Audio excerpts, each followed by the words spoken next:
भगवान चल दिए, चले जा रहा। गोपियां इंतजार करती रह गई। आगे बढ़े।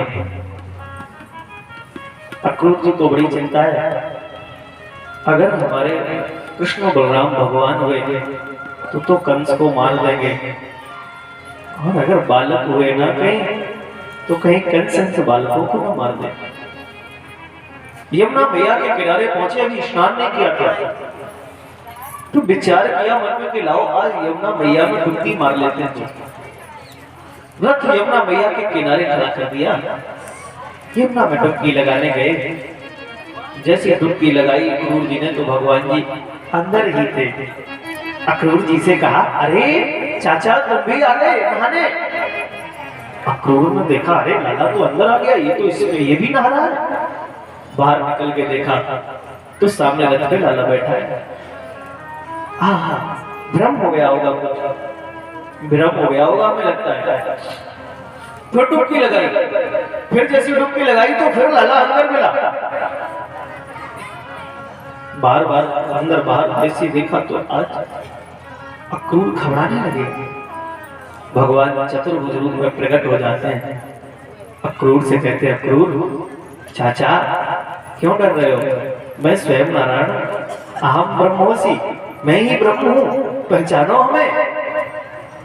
अक्रूर जी ने पहचान लिया, लेकिन चाचा अभी रिश्ता खोलना नहीं है, अभी तुम हमारे चाचा और हम तुम्हारे लाला ही रहेंगे। इतना कह के बस फिर से भगवान बारे में बन गए। अक्रूर जी को पूर्ण विश्वास हो गया कि हाँ ये बात पक्की ही है कि अब ये भगवान है और कंस का उद्धार सुनिश्चित है, सुनिश्चित कर लिया। आज अब अक्रूर जी का सारा मोह दूर हो गया, सारा दुख दूर हो गया और मथुरा में पहुंचते हैं लाला को लेके। रात्रि का विश्राम किया, सुबह हुई। भगवान जी ने कहा, लाओ अब हम नगर भ्रमण कर ले। कहाँ जाए? नगर भ्रमण कर ले, मथुरा घूम तो ले कैसी है। तो घर से जैसे नगर भ्रमण के लिए निकलते हैं तो आज महाराज सबसे पहली कृपा धोबी जाति पर करते हैं भगवान जी जाके। क्यों? भगवान जी गए, अब भगवान जी पर पीछे से जो और सारे वृंदावन वासी ग्वालवाल भी सब आ गए थे, तो उनके साथ मिलकर जब धोबी के पास गए, कपड़े मांगे, धोबी नहीं देखता है रजत, तो आज ऊपर से हाथ रख देते हैं, भगवान पाताल लोक में समा जाता है। कपड़े उठाते हैं, सारे गोपी ग्वाल जितने ग्वालवाल साथ में आ गए थे सारे उन्हें वही नीले ढाले कपड़े पहने राजा कंस के, और जाके सीधे दर्जी के पास पहुंचते हैं। दर्जी मामा ने जैसी देखा तो भगवान ने कहा, मामा ये कपड़े हमारे ढीले ढाले हैं, जरा इनको फिट कर दोगे? पूरा परिचय दिया कि हम देवकी के पुत्र हैं। पहचान लिया। दर्जी ने भगवान से कहा, जरूर तुम्हारे कपड़े फिट करेंगे। आज भगवान के और जितने भी साथ में सखा थे सबके कपड़ों को फिट किया। अब भगवान आगे चलते हैं, कुब्जा पर कृपा करते हैं और लोग भीड़ लगने लगी। जैसे राम जी जब मिथिला में भ्रमण के लिए निकले थे ना, तो भीड़ों पर भीड़े टूट पड़ी, गलियों कूचों और द्वारों पर भीड़े टूट पड़ी, सज गई दुकानें सभी तरफ, सज गई दुकानें सभी तरफ, सज गई दुकानें सभी तरफ, थी चहल पहल बाजारों में, भीड़ों पर भीड़े टूट पड़ी, भीड़ों पर भीड़े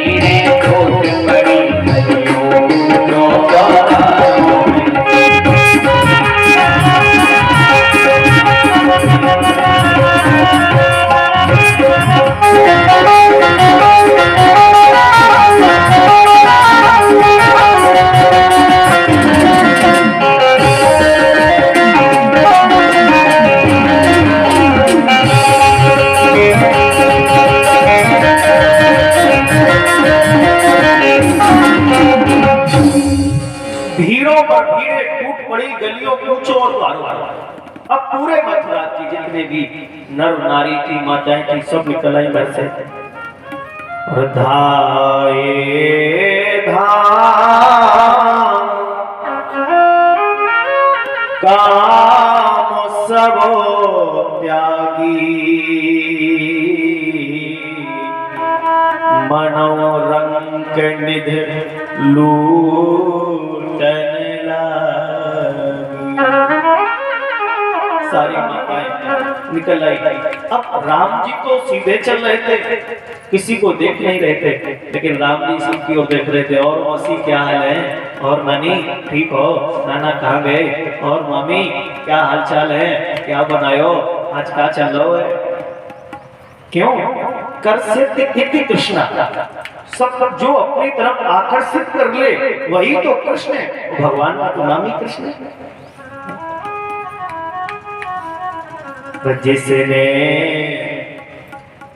जिसने देखा है एक बार श्याम गौर सुख पारो, जिसने देखा है एक बार श्याम गौर सुख पारो, वह आँख नहीं अब देखेगी, वह आँख नहीं अब देखेगी सुंदरता और सिंगारों को।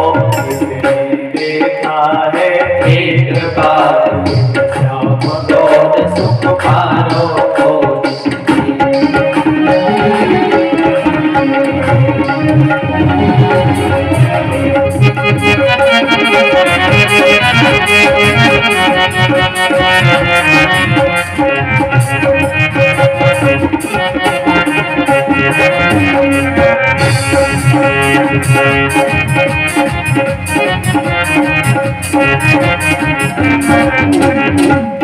अब जिसने देखा है एक बार श्याम गौर सुकुमारों को, वह आंख नहीं अब देखेगी सुंदरता और सिंगारों को। भगवान सबकी ओर देखते हुए सबको दर्शन देते चले जा रहे, हाल चाल ले रहे। और आज वहां की जितनी भी माताएं थी, मौसियां थी, नानियां थी, मामियां थी, किसकी, लाला की, वो गा रही है। क्या गा रही है? जादू भरी तेरी आँखें जिधरे नहीं, जादू भरी तेरी आँखें जिधरे नहीं,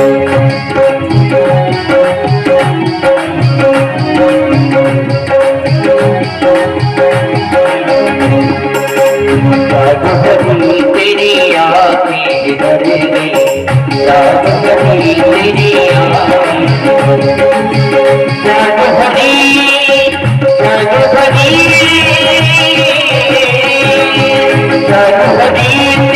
आँखें जिधरे गई, जादू भरी तेरी, जादू भरी तेरी, जादू भरी तेरी आँखें जिधरे गई, जादू भरी तेरी आँखें जिधरे गई। नैनों की कटारी मारी,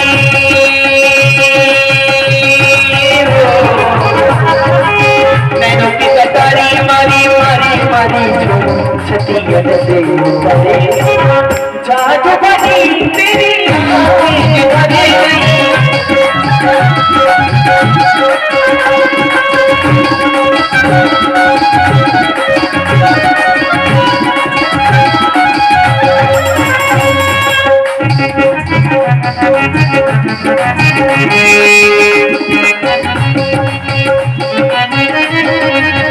प्रेम की लड़ी, प्रेम की लड़ी, अनहित की दोनों, प्रेम की लड़ी, अनहित की दोनों, बरस पड़ी लो, बरस पड़ी लो, नसीब भरे, जादू भरी तेरी आँखें जिधरे, जादू भरी तेरी आँखें जिधरे,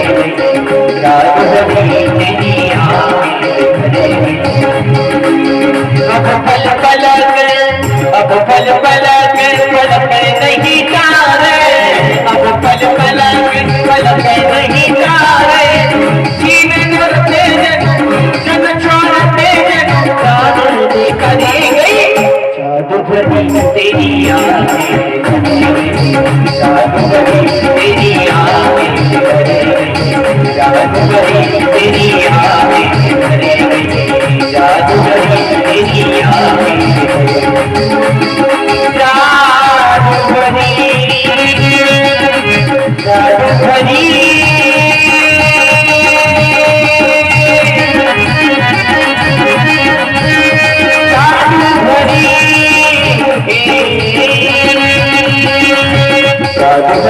तेरी आँखें,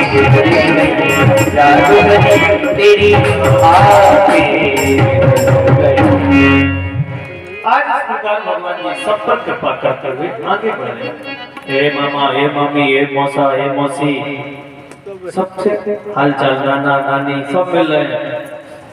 सबसे मिलते जुलते आगे बढ़ते बढ़ते आज कंस के उसी सभागार की ओर पहुंचते हैं। कहाँ? जहाँ परशुराम के द्वारा दिया हुआ धनुष राजा कंस को वो रखा था, उसी को तोड़ना है। उस धनुष को तो ही तोड़ना है ना, वही की तो मेला है। भले लोग अपने अपने भाव से देख रहे हैं, जिसकी जैसी इच्छा है। जाकी रही भावना जैसी, प्रभु मूरत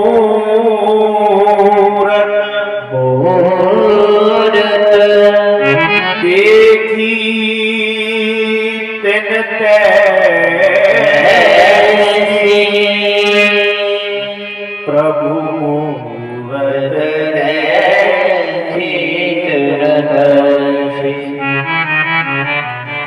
अब जिसकी जो भावना है, जिसकी जैसी इच्छा है, वो अपने अपने भाव से भगवान को देख रहा है। आज हाथियों का झुंड, बड़े मत वाले हाथी पहरेदारी पर लगे थे। भगवान ने उन हाथियों का भी उद्धार किया। आगे चढ़े बड़े बड़े चारों मुष्ट जैसे बड़े बड़े पहलवान अखाड़े पर खड़े थे धनुष की रक्षा में।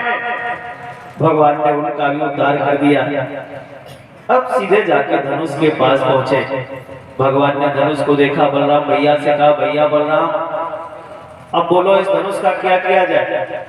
और जहां धनुष रखा था उसके ठीक 100 हाथ ऊपर कंस बैठा था।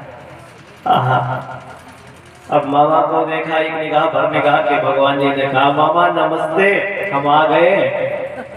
मामा नमस्ते, हम आ गए। अब मामा वहीं से लाला घूर के देख रहा हूँ, क्या करे।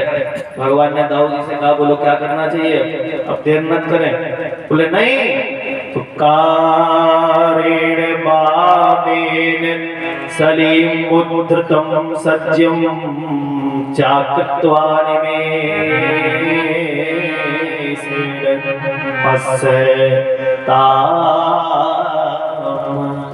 सुखदेव जी बोले, राजा परीक्षित, भगवान ने देर भी नहीं की, पलक झपकते हाथ से धनुष उठा लिया, प्रत्यंचा चढ़ाई और कितने क्षण में धनुष टूट जाता है, कोई जान भी नहीं सकता। भरे भुवन ध्वनि घोर कठोरा, बड़ी विशाल ध्वनि होती है और धनुष के 2 टुकड़े हो जाते हैं। जैसे धनुष को 2 टुकड़े हुए, धनुष इधर उधर गिरा, सैनिक भाग खड़े हुए जो लगे थे। सैनिकों ने देखा जब धनुष ही टूट गया, अब तो कंस मरे ही जाएगा। धनुष टूटा,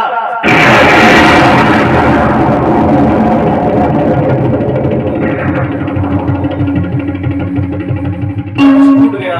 भगवान ने दाऊद को कहा, भैया दाऊद, आप बताओ हमें क्या करना चाहिए, क्या करें। दाऊद जी ने कहा, लाला देर न करो, ये सामने मामा बैठा है, इसको भी निपटा दो। भगवान ने छलांग मारी, कितने पल में जाके भगवान कंस के पास पहुंच गए और कंस के सामने खड़े होके बोले, मामा बोलो अब हमें क्या करना चाहिए। आहा, क्या करना चाहिए। आज जैसे ये विचार किया, बोलो ना मामा हमें क्या करना चाहिए। करना मामा कुछ बोल पाता, इतनी देर में आज हमारे कन्हैया ने कंस के बाल पकड़े और याद आ गई अपने माँ की, हमारे देवती माँ के भी। कंस भैया मामा तूने बाल पकड़े थे ना, मेरी माँ के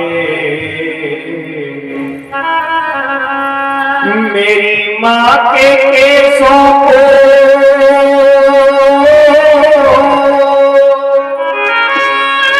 पकड़ा तूने,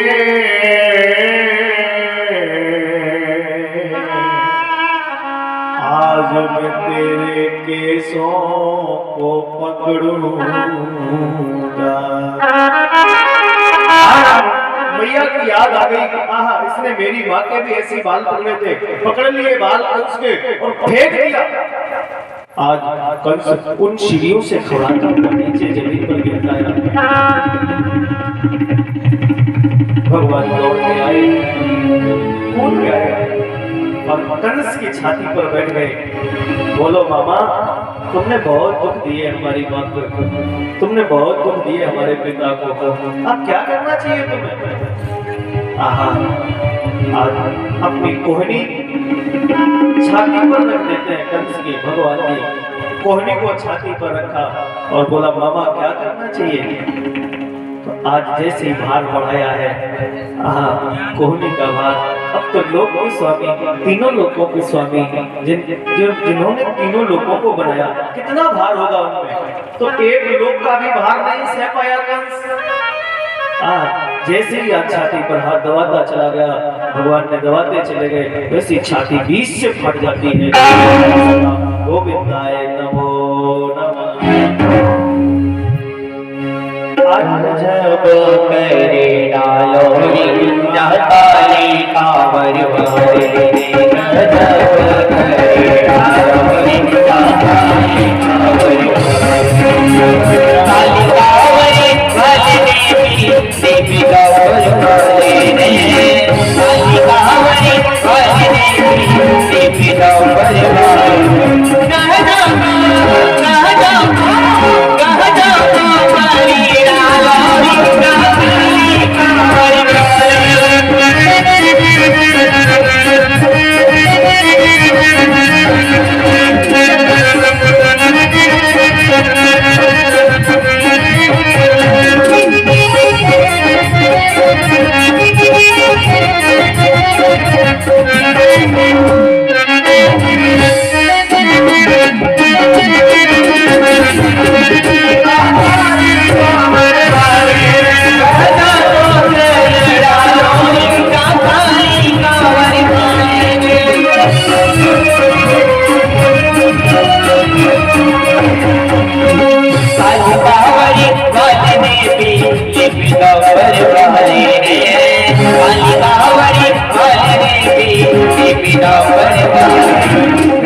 से बैठे जैसे मथुरा में आए देख तो लो इन लोगों को, अरे उठाओ तो इन लोग, भगवान ने कंस को मार दिया है, आप लोग बैठे हो क्या कंस के परिवार वाले हो क्या?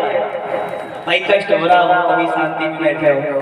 अरे भगवान ने कंस को मारा है तो खुशी की बात है ना। सभी लोग भाव के साथ में तालियां बजाएंगे और कहेंगे क्या गजब गजब गजब तेरी डालोरी चांदी गावरी बोले।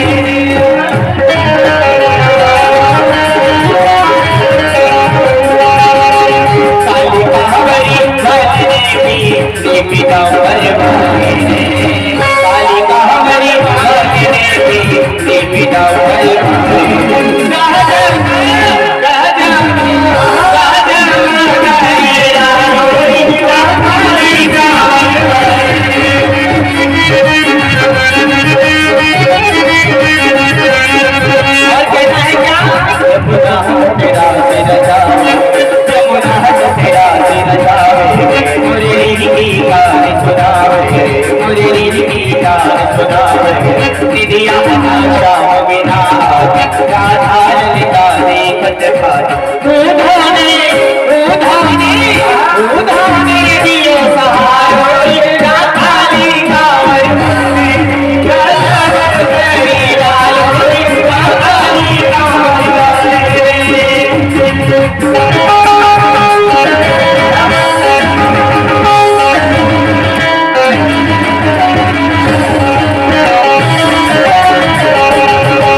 बोले गजबो कर डारो रे या कारी कांवरवारे ने। छोटे से लाला ने आज कंस का वध कर दिया, धर्म की विजय हुई, अधर्म का विनाश हुआ।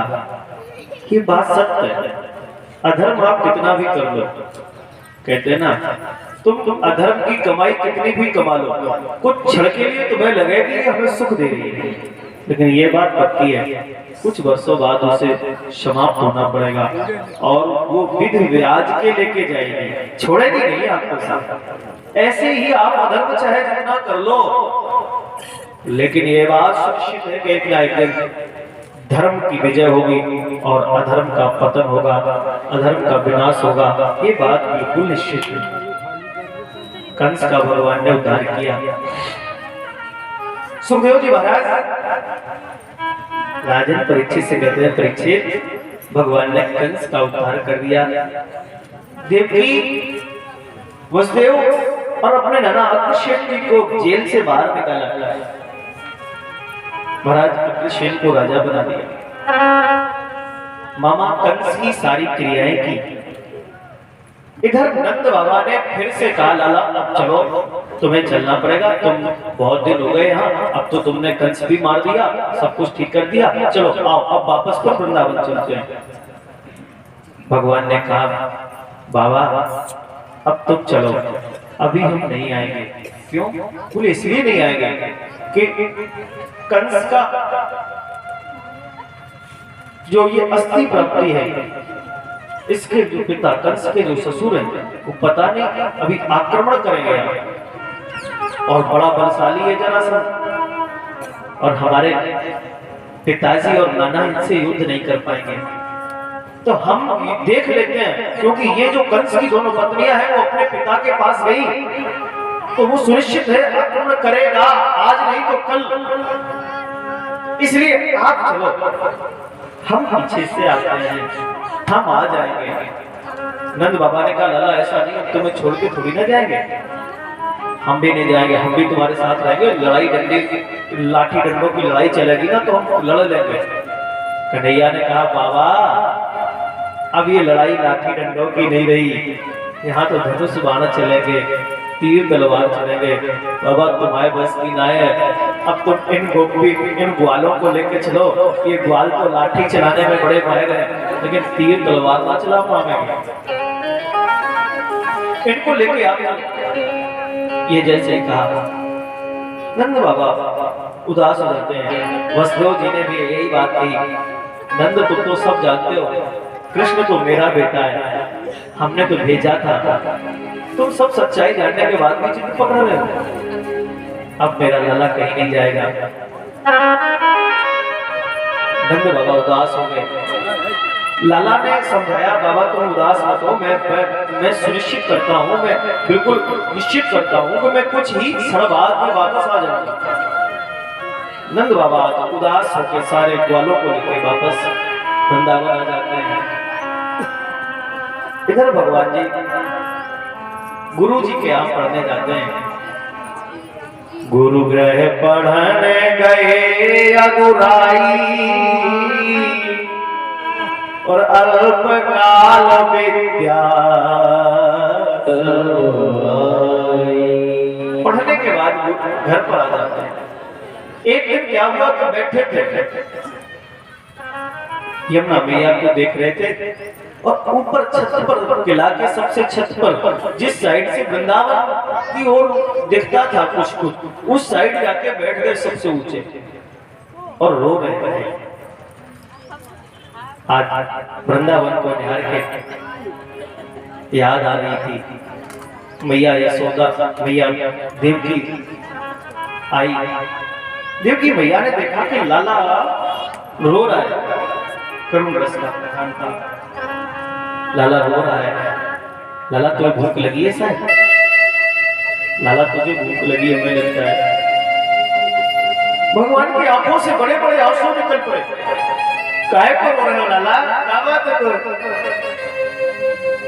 तो भगवान ने कहा मैया मोह ब्रज की याद बहुत आती है मैया, मुझे वृंदावन की याद आवे, गोपी वालों की याद आवे मैया, यशोदा की बूढ़ी मैया की याद आवे, नंद बाबा की याद आवे मैया, क्या करूं मैया?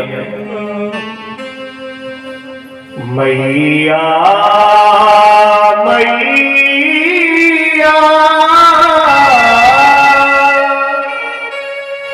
मोको याद सतावे,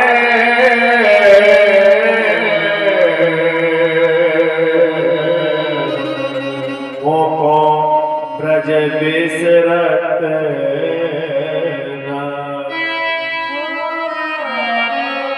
भैया, हमें याद आती है।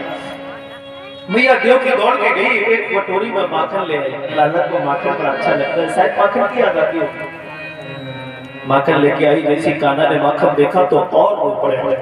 माँ मेरे आंखों से इस माखन को हटा दो, मैं इस माखन को देख नहीं पाऊंगा। क्यों? मेरी माँ यशोदा मुझे जब माखन खिलाती थी तो ऐसे नहीं खिलाती थी, मैं रूठ जाता था तो मनाती थी, बार बार मेरे पास आती थी, उठती भी थी, मारती भी थी, मेरे नाराज होने पर मुझे मना के मुझे माखन खिलाती। माँ मैं आज से जीवन में कभी अब माखन नहीं खाऊंगा।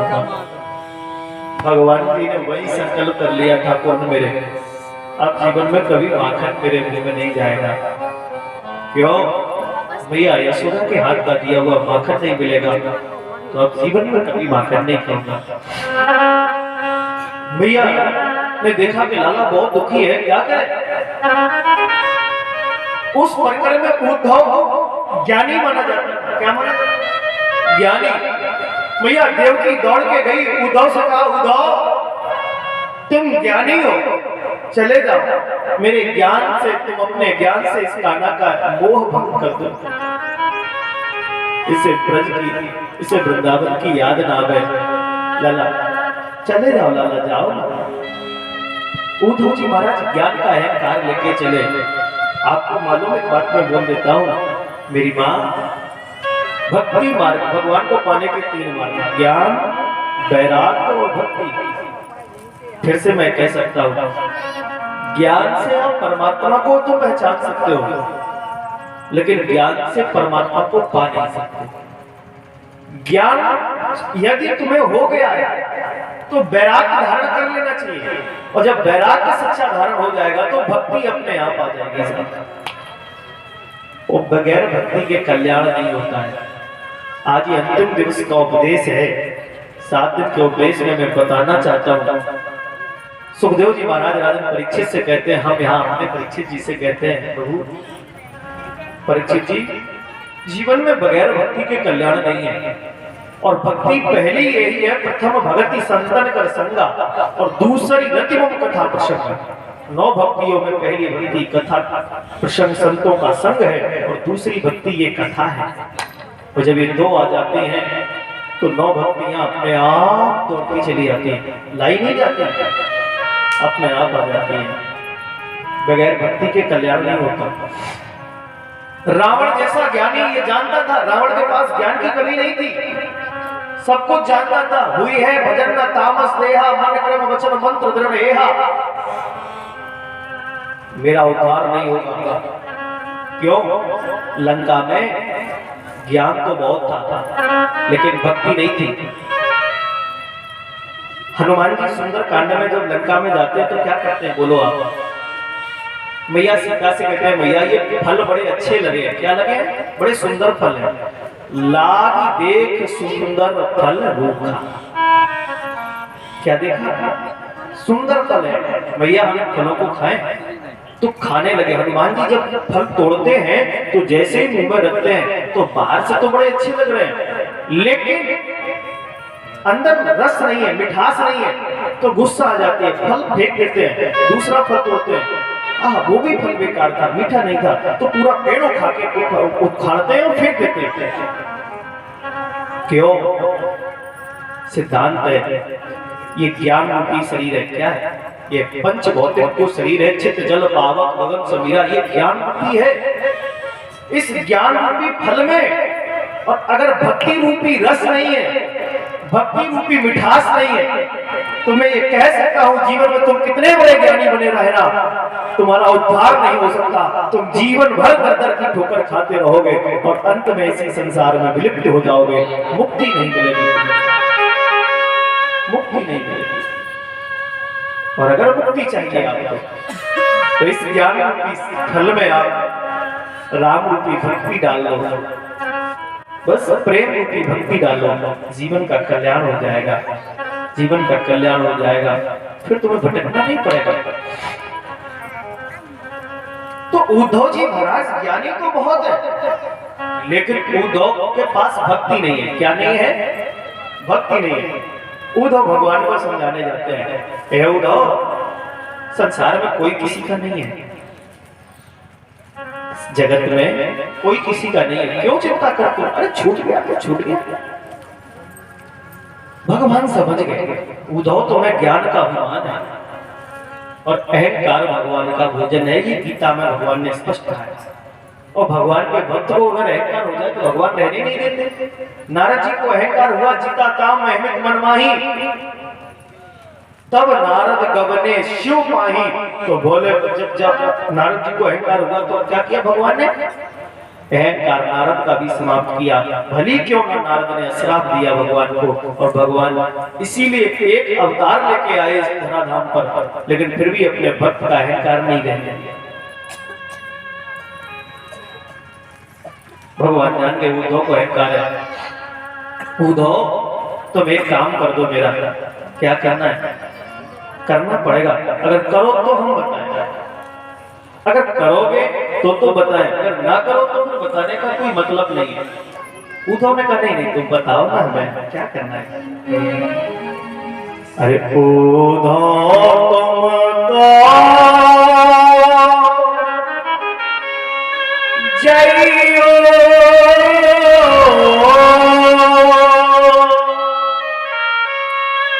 वृंदावन की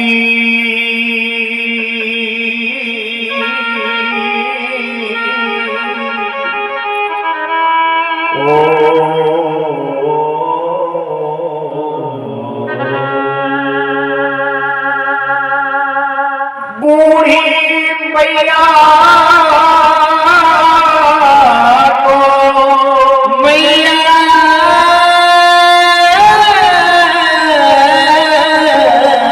को और बाबानंद को समझियो ज्ञान को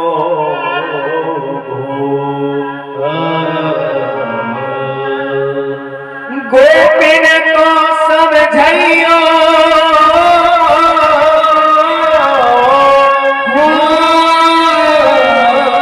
और ग्वालन से देह लगइयो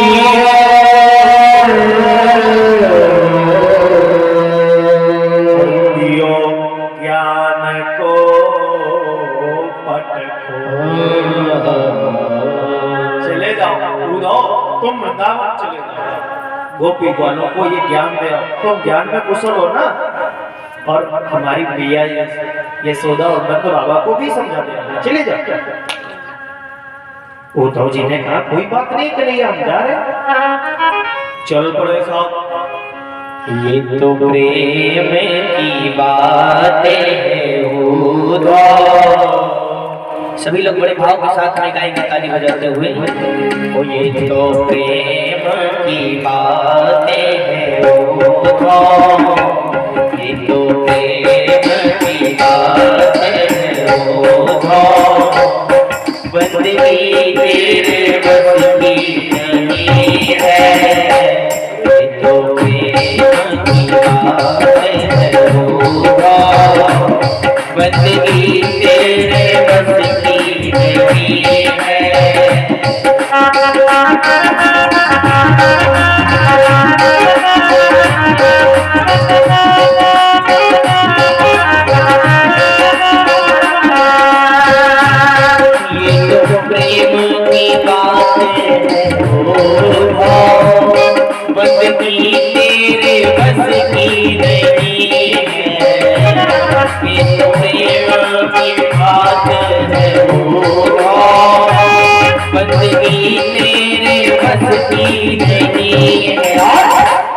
यहाँ संगम में, यहाँ सरद के गोते में सौदे, यहाँ सरद के गोते में सौदे।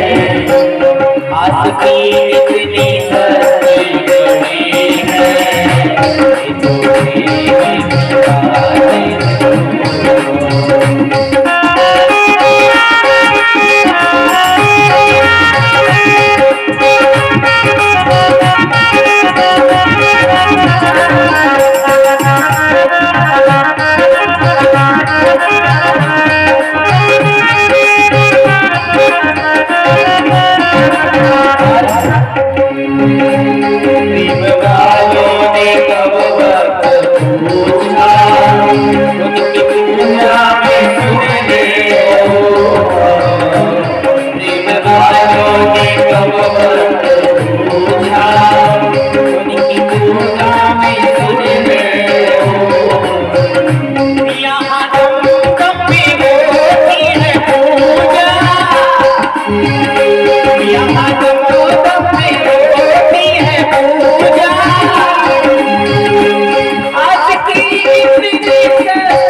में है, जो असल में है मस्ती महबूबे, तुझी क्या परवाह जिंदगी की। और जो उतरती और चढ़ती है मस्ती, जो उतरती और चढ़ती है मस्ती, वो हकीकत में मस्ती नहीं है, ये तो प्रेम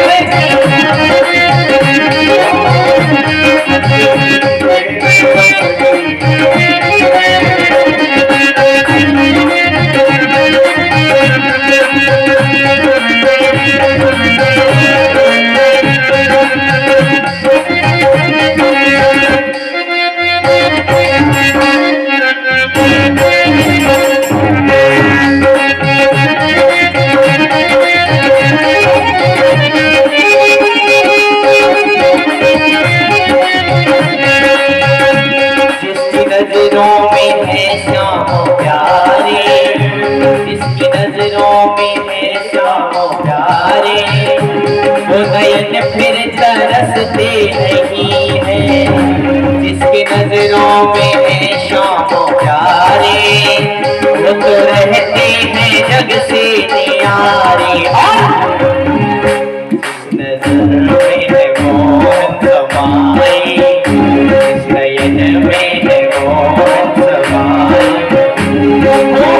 फिर तरसती नहीं है, इस नजर में मोहन समाए, वो नजर फिर तरसती नहीं है, तो प्रेम की बातें होगा, तो प्रेम की बातें होगा, जिंदगी तेरे बस की नहीं है, तो प्रेम की बातें होगा, जिंदगी तेरे बस की नहीं है, ये तो प्रेम की बातें होगा, ये तो प्रेम की बातें होगा, जिंदगी तेरे बस की नहीं है, ये तो प्रेम की बातें होगा।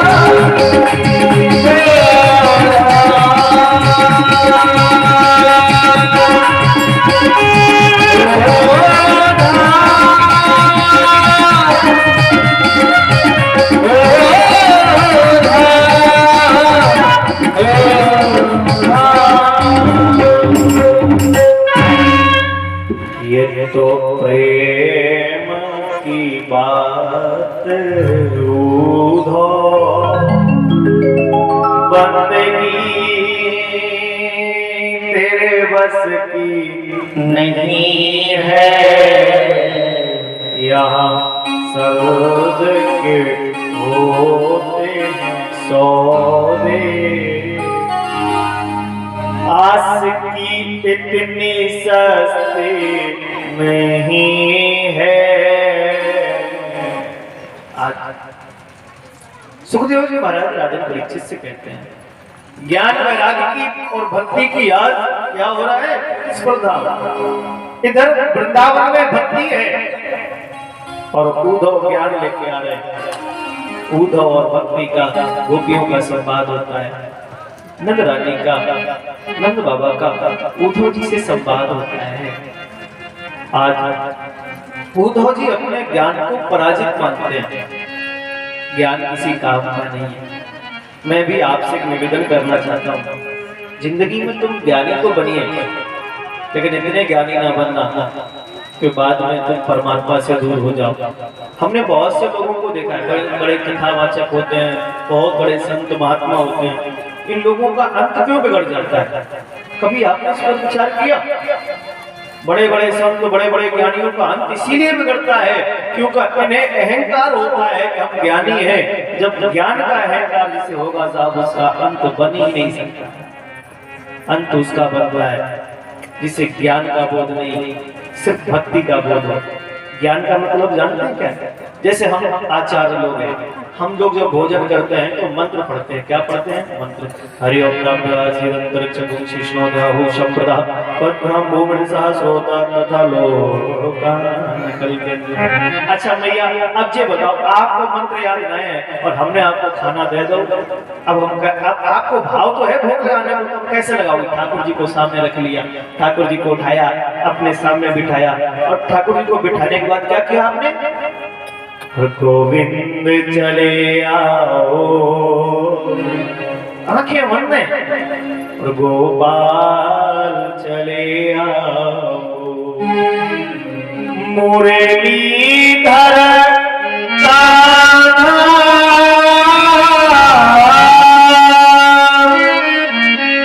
नदला चले आओ,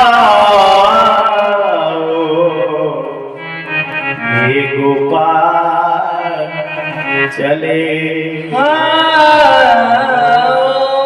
आपने आग बंद करके बुलाया, गोविंद आओ भोग लगाओ। अब बताओ गोविंद आएगा कि नहीं आएगा? आएगा, दौड़ के आएगा। भगवान जी का स्पष्ट सिद्धांत है। मेरे ठाकुर हमेशा एक बात कहते हैं, मुझे ज्ञान नहीं चाहिए, मुझे प्रेम चाहिए। क्या चाहिए? प्रेम। मुझे भाव चाहिए। अगर भाव गलत हो गया, भाव बिगड़ गया, तो परमात्मा नहीं मिलेगा।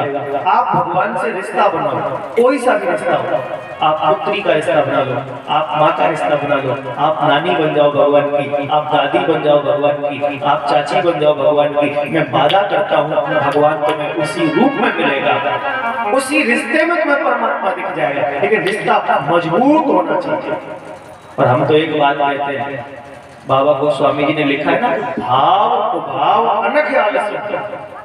तो कैसे भी रिश्ता परमात्मा से अगर दुश्मनी भी करना, हम ये कह रहे हैं कि बड़ी दमदार करना, रावण जैसी दुश्मनी करना, कंस जैसी दुश्मनी करना, तब भी तुम्हारा उद्धार है। अगर बीच के बने रहे, ना तो अच्छी दुश्मनी कर पाए, ना अच्छा प्रेम कर पाए, तो किसी धाम के नहीं रहोगे। भक्ति ऐसी होनी चाहिए, प्राण मीराबाई जैसी, शिवरी के जैसी भक्ति होना चाहिए, अहल्या जैसी प्रतीक्षा होनी चाहिए। अगर ये सब आपके अंदर है, तो सुखदेव जी महाराज कहते, राजन परीक्षित, तो परमात्मा मिलने में दूर नहीं है, परमात्मा आपके पास में है। उद्धव जी महाराज अपना ज्ञान को पराजय करके भक्ति रूपी गंगा में स्नान करके वृंदावन से लौट के आप वापस आते हैं। इधर जरासंध आक्रमण करता है, तो 17 बार इसने आक्रमण किया, मथुरा पे 17 बार घेरा, और भगवान ने 17 बार पराजित करके जरासंध को भेज दिया। 18वीं बार काल यमन को भेज दिया।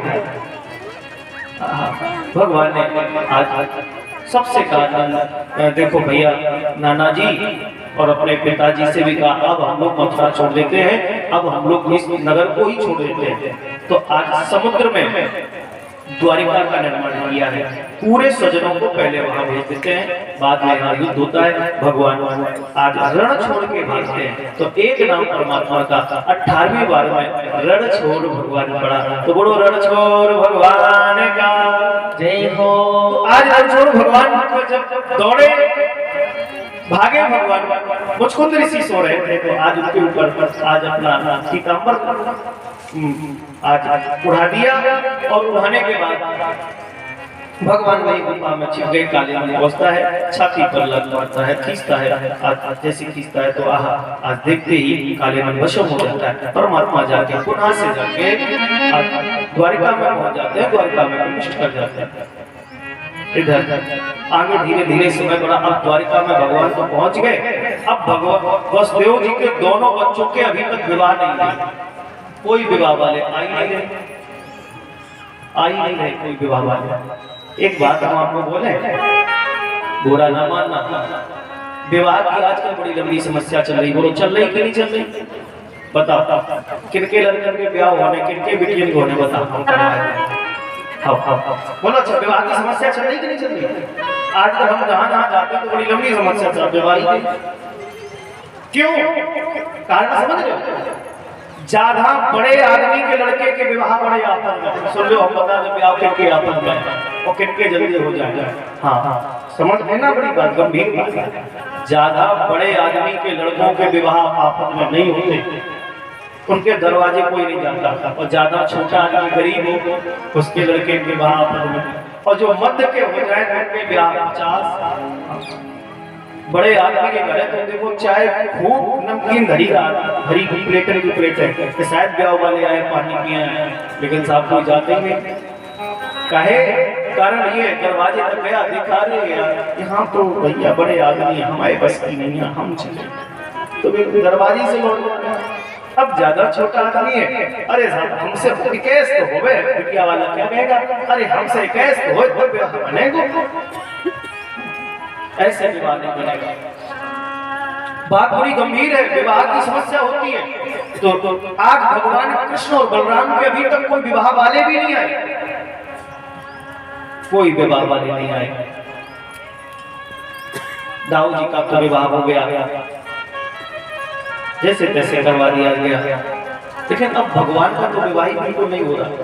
क्या किया जाए, कैसे किया जाए भगवान का विवाह, एक भी विवाह वाले नहीं है। अब वसुदेव महाराज बड़े दुखी, सब पे कहे यार ऐसा करो भाई लड़का के ब्याह वाले भेजो, कुछ जो तो जंजीर दे देंगे बाद में। हाँ कहा देते हैं हम जंजीर दिए, अरे तुम चिंता ना करो, बस बिटिया अच्छी हो, देवे लेवे कोई बात नहीं यहाँ, और हमारे भगवान ने सब दो। हाँ बस लेकिन पार्टी मजबूत होनी चाहिए, सब बिटिया ठीक हो और हमें चिंता नहीं है, वो सब हम कर लेंगे। अब सबसे कहें, लेकिन अब भाई भगवान के ब्याह का अब कहे भगवान कोई भले आदमी वाले काम कर रहे हो तो ब्याह वाले आए, बिटिया वाले देखेंगे भाग जाएंगे लड़का है। वसुदेव महाराज बड़े दुखी है। तभी आज इधर सुखदेव जी महाराज कहते हैं राजन परीक्षित, राजा आसीर भीष्म को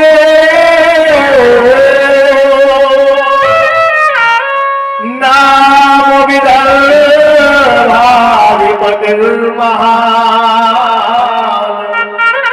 और तस्य पंचा भवन पुत्रः कन्यका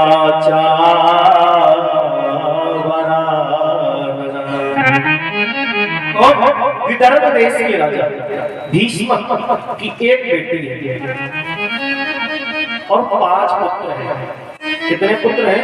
रुक्मी, रुक्मत, रुक्मबाहु, रुक्मकेशी तथा रुक्ममाली। पुत्र कितने हैं? 5 और पुत्री एक है जिसका नाम रुक्मिणी। तो एक बार नारद जी आए तो भीष्मक ने कहा महाराज हमारी बेटी का हाथ देख के ये बताओ हमारी बेटी का विवाह कहाँ होगा, कैसा वर मिलेगा। तो नारद जी तो साफ बड़े माहिर हैं, नारद जी ने हाथ देखा, हाँ भगवान के स्वरूप का वर्णन कर दिया, छवि बताई, ऐसा ऐसा वर, ऐसा ऐसा दूल्हा मिलेगा। भगवान के स्वरूप का वर्णन किया। रुक्मिणी मैया ने देखा तो पूछा कौन हो सकता है स्वरूप में, भीष्मक ने पूछा तो बताया कि वसुदेव का जो छोटा बेटा है कृष्ण, उसका ही स्वरूप ऐसा लगता है, और तो कोई हमें समझ में आता नहीं है। और इतना कह के नारद जी चले जाते हैं। अब नारद जी तो चले गए, अब विवाह की बारी आई, विवाह होना है, क्या किया जाए। लड़का देखा जाने लगा, कहाँ लड़का देखा जाए। अब भीष्मक जी का तो मन था कि हम विवाह भगवान कृष्ण के साथ करें, लेकिन भीष्मक का जो बेटा था रुक्मी, बड़ा बेटा था, रुक्मी का मन बिल्कुल भी नहीं था कि विवाह रुक्मिणी का विवाह भगवान कृष्ण के साथ किया जाए, बिल्कुल मन नहीं था। रुक्मी चाहता था कि हमारी बहन का विवाह शिशुपाल के साथ किया जाए। किसके साथ किया जाए? शिशुपाल के साथ।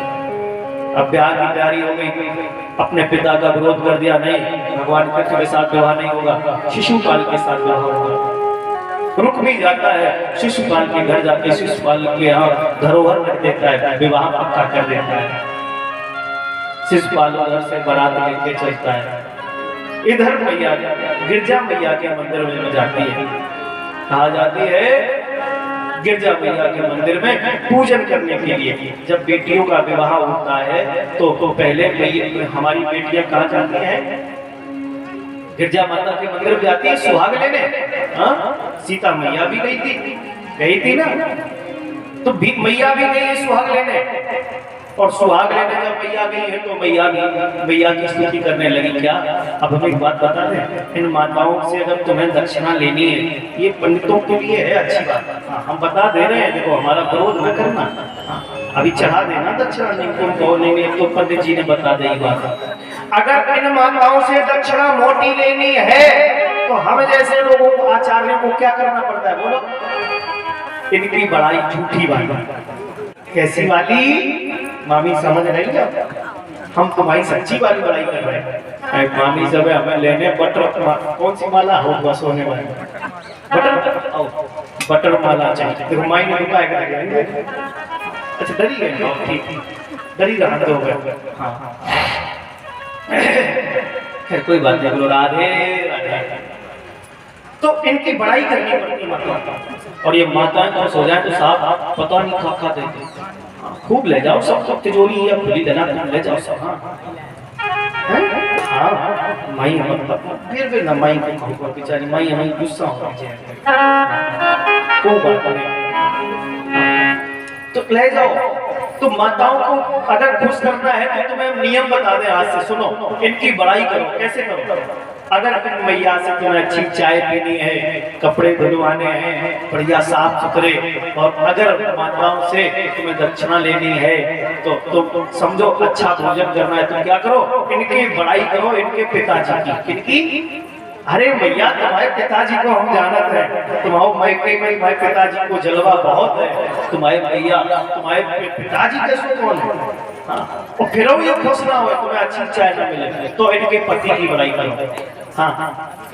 अब फिर ये प्रसन्न ना हो पति की बड़ाई पे तो इनके लड़का की बड़ाई करो। ये फिर खुश ना हो तो इनके स्वभाव की बड़ाई करो तो आप प्रसन्न हो जाएंगे।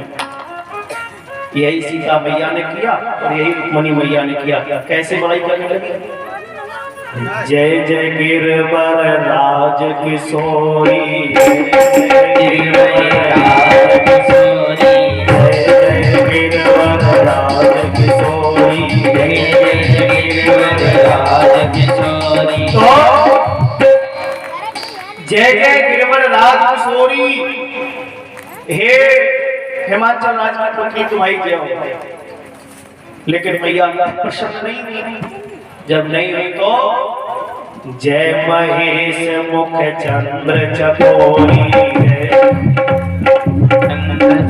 महेश मुख चंद्र चकोरी, जय महेश मुख चंद्र चकोरी, जय महेश मुख चंद्र चकोरी। हे भोले बाबा के मुखमंडल पर चंद्रमा के समान रहने वाली मैया पार्वती तुम्हारी जय हो। बैठो मैया, आ गई मैया। क्या बात है? हमारी मैया को हमारे प्रभु की काऊ की नजर न लगे। तुम लोग ऐसे ना देखो, हमारे मैया को नजर मार दोगे। आज नजर उतार देगी हमारे भगवान जी की है। अरे तेरी ले ले मैं तो भलैया, लाल कोई नजर न लगे, लाल कोई नजर न लगे। चलो तो सीधे बैठिए आप लोग, अभी फोकस करिए। तो आज जैसे ये बात की प्रसन्न ना हो, नहीं प्रसन्न हुई तो क्या किया? पुत्र की बड़ाई की। कैसे? जय गज बदन खड़ा गण माता, जय गज बदन खड़ा गण माता, जगत जननी गावत दुखी गाता, जगत जननी गावत दुखी गाता। तो फिर भी प्रसन्न नहीं हुई तो क्या करें?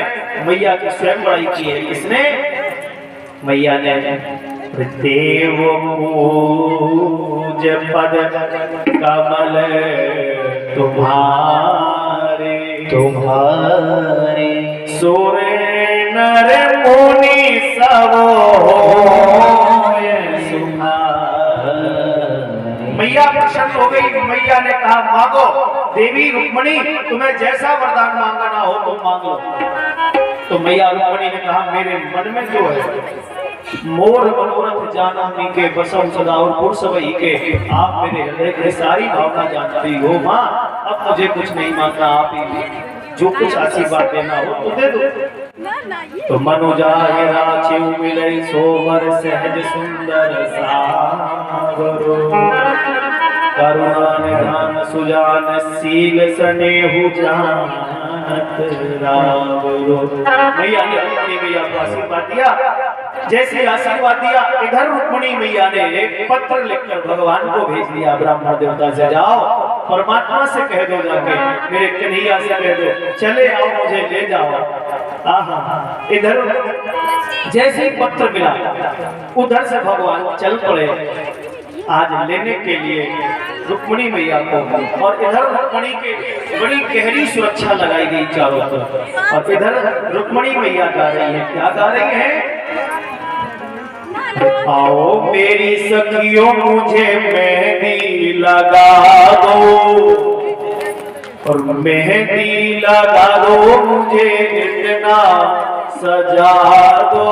क्या करना है बोलो? आप लोग भी गाओगे कि नहीं?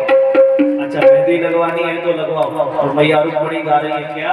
अरे आओ मेरी सखियों मुझे मेहंदी लगा दो, मेहंदी लगा दो मुझे इतना सजा दो, मुझे श्याम सुंदर की दुल्हन,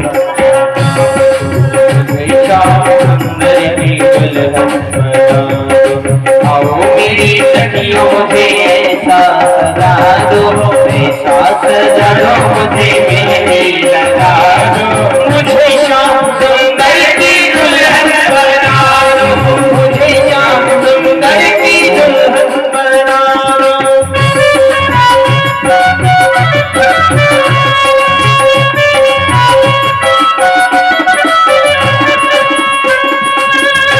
सब में मेरी बात चलाई, सत्संग में मेरी बात चलाई, सतगुरु ने मेरी किन्हीं रे सगाई, सतगुरु ने मेरी किन्हीं रे सगाई। उनको बुला के चले बातों करा दो, उनको बुला के चले बातों करा दो, मुझे श्याम सुंदर की दुल्हन बना दो, मुझे श्याम सुंदर की दुल्हन बना दो।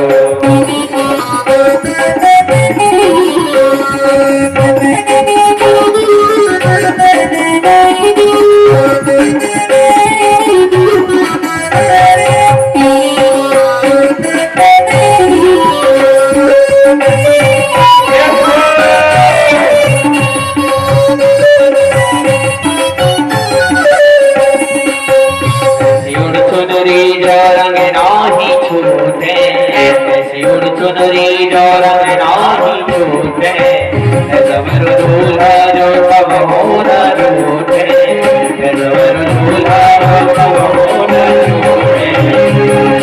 अटले अटले अटले सुहाग वाली बिटिया लगा दो, अटले सुहाग वाली बिटिया लगा दो, मुझे श्याम सुंदर की दुल्हन बना दो, मुझे श्याम सुंदर की दुल्हन बना दो।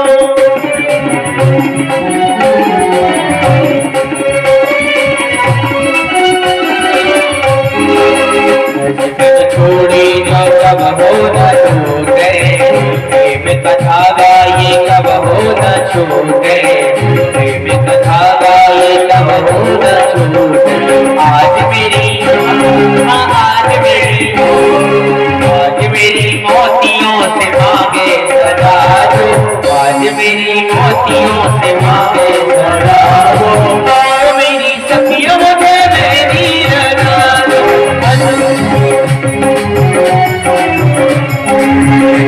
लगा दो मुझे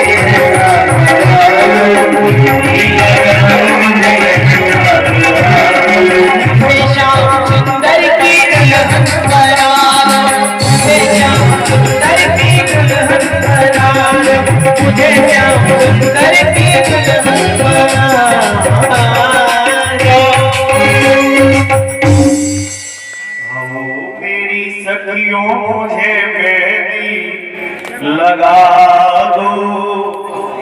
मुझे श्याम सुंदर की दुल्हन बना भैया रुक्मणी ने जैसी संदेश भेजा, ब्राह्मण देवता ने जैसी संदेश दिया, भगवान जी आ गए। सारी सेना सब मोहित हो गई, सो गई। भगवान रुक्मणी मैया के जैसे सामने पहुंचे, रुक्मणी मैया ने भगवान को देखा, देखते ही रह गए। भगवान ने रथ मंदिर के बगल से ही लगाया था। आओ रुक्मणी बैठो ना हमारे साथ। रुक्मणी को रथ में बैठा लिया।